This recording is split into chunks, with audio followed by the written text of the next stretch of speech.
पानी की कमी, गर्मी, सर्दी, लवणता जैसे अजैविक तनाव पौधों के विकास में बाधा लाते हैं। यदि यह तनाव प्रजनन अवस्था में हो तो फूलों का गिरना तय है। एक फूल का गिरना मतलब एक फल का कम होना, जिसका सीधा असर पैदावार पर पड़ता है।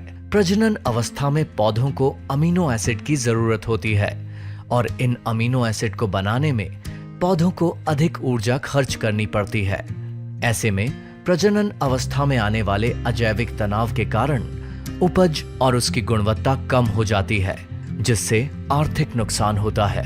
ऐसे आर्थिक नुकसान और उससे होने वाली मानसिक परेशानी से किसानों को बचाने के लिए पेश है पीआई का अमीनो ग्रो एक्टिव। यह एक प्राकृतिक स्रोत से बना बायोस्टिम्युलेंट है जो आवश्यक अमीनो एसिड और पेप्टाइड्स का मिश्रण है। Amino grow active patented FED तकनीक का उपयोग करके बनाया गया है, जिसमें प्रोटियोलिटिक एंजाइम की मदद से अमीनो एसिड प्राप्त किए जाते हैं।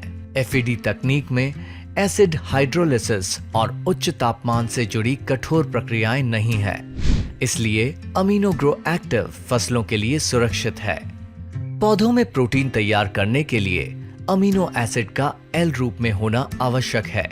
एफईडी तकनीक से प्राप्त अमीनो एसिड एल फॉर्म में होते हैं, इसलिए अमीनो ग्रो एक्टिव पौधों में आसानी से अवशोषित और आत्मसात हो जाता है। अमीनो ग्रो एक्टिव में मौजूद प्रोलीन फसलों को अजैविक तनाव और फूलों का झड़ना कम करने में मदद करता है। यह फूलों की गुणवत्ता सुधारता है, विशेष रूप से परागकणों की शक्ति और अंकुरण में सुधार होता है, जिससे फलन अधिक होता है।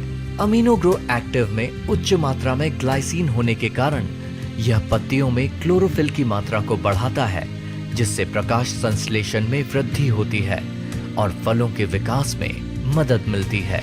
अमीनो ग्रो एक्टिव में पाए जाने वाले सक्रिय पेप्टाइड्स फलों का रंग विकसित करने वाले हार्मोन के संश्लेषण में मदद करते हैं और उत्पाद की शेल्फ लाइफ को बढ़ाते हैं। यही कारण है कि अमीनो ग्रो एक्टिव में फूल लगने की शुरुआत और फल विकास चरण के दौरान करने की सिफारिश की गई है। इसे 400 से 500 मिलीलीटर प्रति एकड़ की मात्रा से छिड़काव करना जरूरी है। अब अमीनो ग्रो एक्टिव से न फूल कम होंगे और न ही फसल से आपकी उम्मीदें, क्योंकि इससे फूल ऐसे खिलेंगे, फल ही फल मिलेंगे।